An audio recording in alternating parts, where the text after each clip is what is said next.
Alors bonjour à tous, bienvenue dans cette troisième vidéo sur le sens de la croix de Jésus-Christ. Comme je l'avais dit en introduction de la première vidéo, il y a dans la Bible un certain nombre de passages qui expliquent en fait pourquoi la Bible est centrée dans son ensemble sur le message de cette croix. Et ces passages se regroupent autour de 5 grands thèmes, cette signification se regroupe autour de 5 grands thèmes, et aujourd'hui donc on aborde le troisième thème. Et avant de vous dire de quoi il s'agit, j'aimerais que nous puissions commencer tout de suite par lire ce passage qui va nous guider dans notre réflexion. Il se trouve dans l'évangile de Marc, au chapitre 10, les versets 35 à 45. Alors Jacques et Jean, les fils de Zébédée, viennent auprès de Jésus, et ils lui disent : « Maître, nous désirons que tu fasses pour nous ce que nous te demanderons. » « Que voulez-vous que je fasse pour vous ? Leur dit Jésus. Ils lui répondirent : « Quand tu seras dans ta gloire, accorde-nous de siéger à côté de toi, l'un à ta droite, l'autre à ta gauche. » Jésus leur dit : « Vous ne savez pas ce que vous demandez. Êtes-vous capable de boire la coupe de douleur que je vais boire, ou de recevoir le baptême dans lequel je vais être plongé ? » Ils lui répondirent : « Nous en sommes capables. » Jésus leur dit alors : « Vous boirez en effet de la coupe que je vais boire, et vous serez baptisés du baptême où je vais être plongé. Mais ce n'est pas à moi de décider qui siégera à ma droite ou à ma gauche. Ces places sont à ceux pour qui Dieu les a préparées. » Quand les 10 autres disciples entendirent cela, ils s'indignèrent contre Jacques et Jean. Alors Jésus les appela tous et leur dit : « Vous le savez, ceux que l'on regarde comme les chefs des peuples les commandent en maîtres. Et les personnes puissantes leur font sentir leur pouvoir. Mais cela ne doit pas se passer ainsi parmi vous. Celui qui veut devenir grand parmi vous sera votre serviteur, et celui qui va être le premier parmi vous sera l'esclave de tous. Car le Fils de l'homme n'est pas venu pour être servi, mais pour servir et donner sa vie en rançon pour libérer une multitude de gens. » Amen. Alors pour répondre à leurs questions, à la question de ses disciples de savoir qui doit être le plus grand, et donc pour pointer du doigt en fait ce qui est derrière en eux la question de vouloir être plus grand que les autres. Pour répondre à cette question, Jésus donne un exemple en expliquant ce qu'ils ne peuvent pas encore comprendre puisqu'il n'est pas encore mort, c'est-à-dire qu'il va donner sa vie pour eux, et pour expliquer ça, il utilise l'image de la rançon. Donc s'il y a une rançon, on pense tout de suite à tous ces films qu'on a déjà vus, ou ces séries, où quelqu'un de riche voit son enfant capturé, et donc on a un ravisseur qui va demander donc une rançon, probablement une mallette pleine de billets, une grosse somme d'argent, pour que les parents puissent récupérer leur enfant qui est tenu prisonnier quelque part. Jésus utilise donc l'image de la rançon. Et nous allons donc nous poser 3 questions par rapport à cette image-là. D'abord, qui sont les prisonniers ? Ensuite, quelle est la nature de cette rançon ? Et ensuite, quelle est cette prison dont les prisonniers doivent être libérés ? Alors, qui sont ces prisonniers ? Paul, dans la première épître à Timothée, il explique que, en fait, Dieu veut que tous les hommes soient sauvés. Et que pour ça, il a donné la vie de Jésus en rançon. Ainsi, on comprend que la multitude dont Jésus parlait, en fait, c'est l'ensemble de l'humanité. L'ensemble de l'humanité à qui Dieu veut proposer d'être rapatrié proche de lui, d'être ramené proche de lui, et donc d'être sauvé. Et donc, c'est pour l'ensemble de l'humanité que Jésus a versé une rançon. Ensuite, nous avons un deuxième passage qui va nous éclairer pour comprendre cette question, et cette fois, c'est l'apôtre Pierre qui nous en parle dans la première épître de Pierre, au chapitre 1, à la fin du verset 17 jusqu'au verset 19, nous lisons : « Durant le temps qu'il vous reste à séjourner sur terre, que votre conduite témoigne du respect que vous avez pour Dieu. Vous savez en effet à quel prix vous avez été délivrés de la manière de vivre que vos ancêtres vous avaient transmise et qui ne menait à rien. Ce ne fut pas au moyen de choses périssables comme l'argent ou l'or. Non, vous avez été délivrés par le sang précieux du Christ, comme celui d'un agneau sans défaut et sans tache. » Ainsi, puisque nous parlons de la nature de cette rançon, nous comprenons que l'apôtre Pierre nous dit que cette rançon n'est pas quelque chose de périssable. Donc il faut enlever de nos têtes l'image de la mallette de billets qu'on avait depuis le début. Cette rançon, en fait, c'est rien que nous puissions posséder, rien qu'aucun être humain ne puisse posséder, puisque même nos propres vies sont périssables. Non, cette chose impérissable et donc éternelle qui a été donnée comme rançon, c'est le sang de Jésus. On a vu dans une précédente vidéo que quand la Bible renvoyait au sang de Jésus, en fait, il s'agissait de sa vie.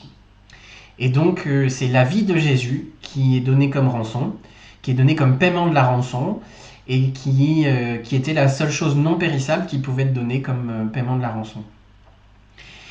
Et puisque Dieu a payé cette rançon volontairement, on comprend là que Dieu s'investit à fond en fait. Dieu s'investit à fond, il s'investit totalement dans le paiement de cette rançon, il s'investit totalement dans la possibilité que nous puissions revenir auprès de lui. Il donne ce qu'il a de plus précieux. Et ça nous fait penser à cette parabole dans Matthieu 13 au verset 45 je crois, cette parabole de la perle, qui présente Dieu comme un marchand qui veut trouver des perles et qui cherche les plus belles perles possibles. Et un jour, il trouve une perle tellement belle qu'il décide de vendre tout ce qu'il a pour pouvoir acheter cette perle. Et en fait, donc la Bible nous présente Dieu comme étant ce marchand et nous présente nous comme étant cette perle. Et nous avons tellement de valeur aux yeux de Dieu que Dieu est prêt à donner ce qu'il a de plus cher pour que nous puissions être de nouveau dans sa proximité. Et quelque part, on peut déjà s'arrêter là, on pourrait déjà s'arrêter là dans cette prédication, et puis contempler l'amour, l'immensité de l'amour de Dieu qu'il a pour nous, l'immensité de cette valeur que nous avons aux yeux de Dieu, une valeur dont nous ne sommes pas conscients, une valeur que nous avons du mal à imaginer, mais Dieu, nous avons tellement de valeur pour lui qu'il est prêt à donner ce qu'il a de plus cher, à savoir la vie de son fils, à savoir sa propre vie. Donc voilà la nature de la rançon. Donc nous sommes les prisonniers. La nature de la rançon, eh bien, c'est la vie précieuse de Jésus. Et donc, quelle est notre prison maintenant? Quelle est cette prison dont nous devions être libérés à un si grand prix? Eh bien, le texte de l'Épître de Pierre nous dit que cette prison, c'est notre vaine manière de vivre, notre manière de vivre qui mène à rien, comme il dit, donc qui n'a pas de valeur, qui n'a pas de sens, qui n'a pas de destination.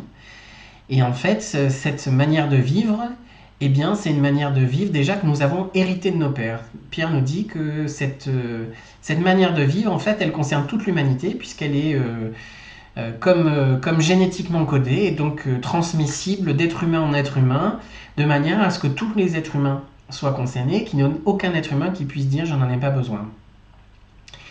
Et cette manière de vivre qui ne mène à rien, eh bien en fait c'est une vie loin de Dieu. C'est une vie où on ne connaît pas Dieu, c'est une vie où on n'a pas l'espérance de passer auprès de lui l'éternité, c'est une vie aussi où nous ne nous aimons pas les uns les autres.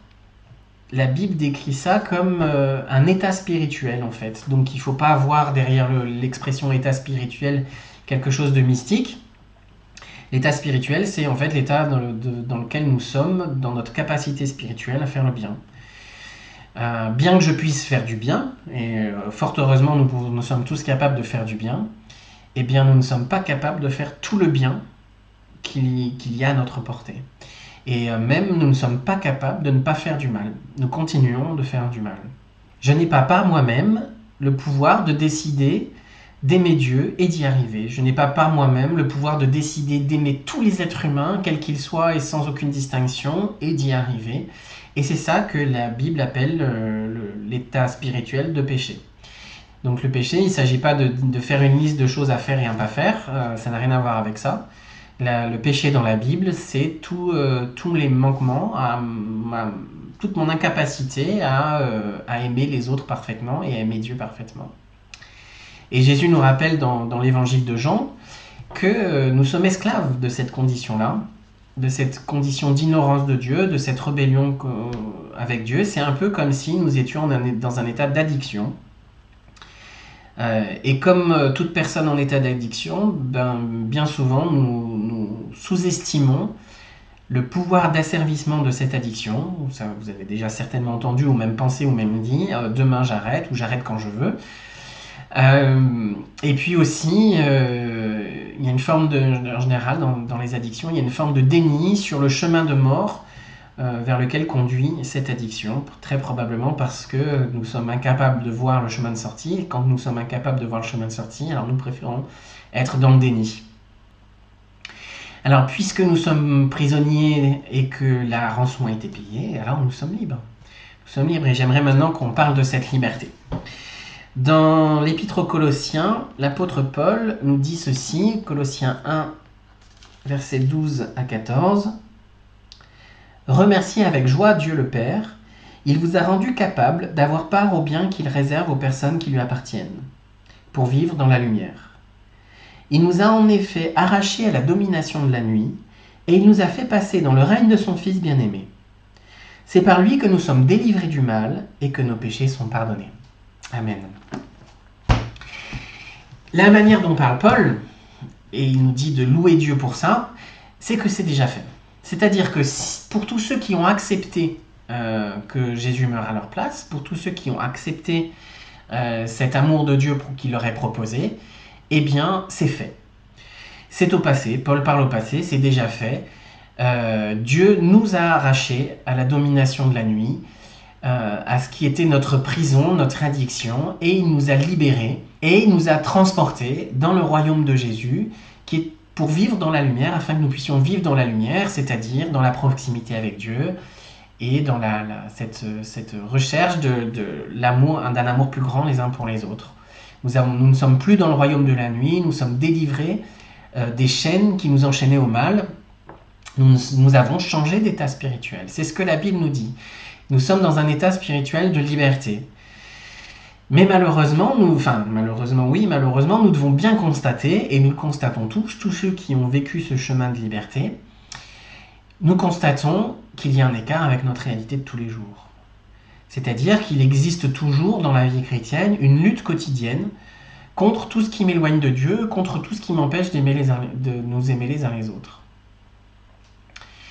Une lutte contre mon orgueil, une lutte quotidienne contre mon égoïsme, une lutte contre le regard des autres qui m'empêche de me considérer à ma juste valeur ou qui me rend parfois hypocrite, une lutte contre la peur, qui est un manque de confiance en Dieu.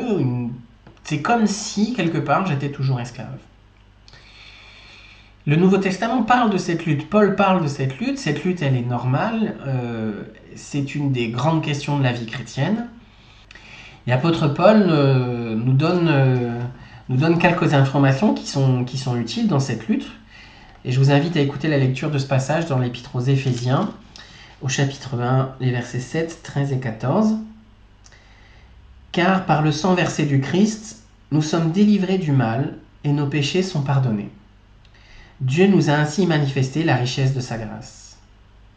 Vous aussi, quand vous avez écouté sa parole, qui est la vérité, la bonne nouvelle qui vous a apporté le salut, vous avez mis votre foi en Christ. Alors Dieu a mis sa marque personnelle sur vous, en vous donnant l'Esprit Saint promis. L'Esprit Saint nous garantit l'héritage que Dieu nous a réservé à son peuple. Il nous assure que nous les posséderons quand notre délivrance sera complète. Louons donc la grandeur de Dieu. » Paul nous apprend ici, lui aussi, que c'est sûr, dans ce passage aussi, il nous apprend encore que c'est sûr, qu'il n'y a aucun doute sur cette réalité, de la réalité de cette délivrance, mais que cette délivrance, nous en attendons la dimension finale, et donc elle n'est pas encore pleinement réalisée.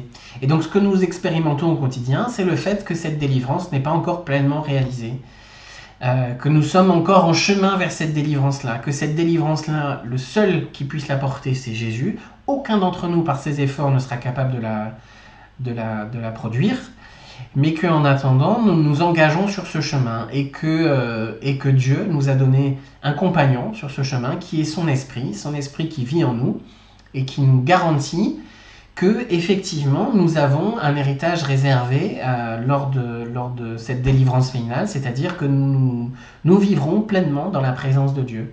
Mais c'est aussi notre compagnon sur ce chemin, il nous aide dans la réalisation progressive dans notre vie de cette délivrance. Et enfin, je crois que le fait que nous soyons toujours en chemin et le fait que cette lutte quotidienne soit présente pour chacun d'entre nous, elle nous est utile parce qu'elle nous garde dépendants de Dieu. Nous ne sommes pas tentés de devenir de nouveau indépendants de Dieu. Et voilà, quand nous réalisons cette lutte, ça nous garde dans la dépendance de Dieu et nous faisons confiance à l'Esprit de Dieu qu'il a placé en nous pour nous guider sur ce chemin. Donc voilà la première chose que Paul nous dit par rapport à ça, comment Paul peut nous aider. Et la deuxième chose, j'aimerais lire ce dernier passage dans l'épître aux Galates, au chapitre 5, le verset 1. « Le Christ nous a libérés pour que nous soyons vraiment libres. Tenez donc bon et ne vous laissez pas de nouveau réduire en esclavage. » Cet esclavage dont Paul parle dans l'épître aux Galates, c'est l'esclavage de la loi. Celui où nous essayons de nous rendre, de payer nous-mêmes notre rançon et de nous rendre acceptables aux yeux de Dieu.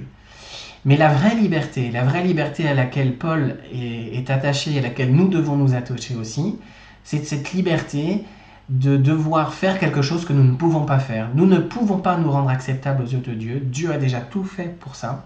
Nous sommes déjà précieux aux yeux de Dieu. Il ne peut pas nous aimer plus qu'il nous aime déjà. Et donc nous pouvons être libres de cette prison de la loi pour nous rendre acceptables aux yeux de Dieu. Nous sommes libres de devoir paraître.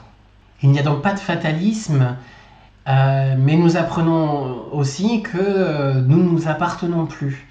Et si nous entrons dans cette vie nouvelle, si Dieu a payé pour nous racheter, alors nous lui appartenons.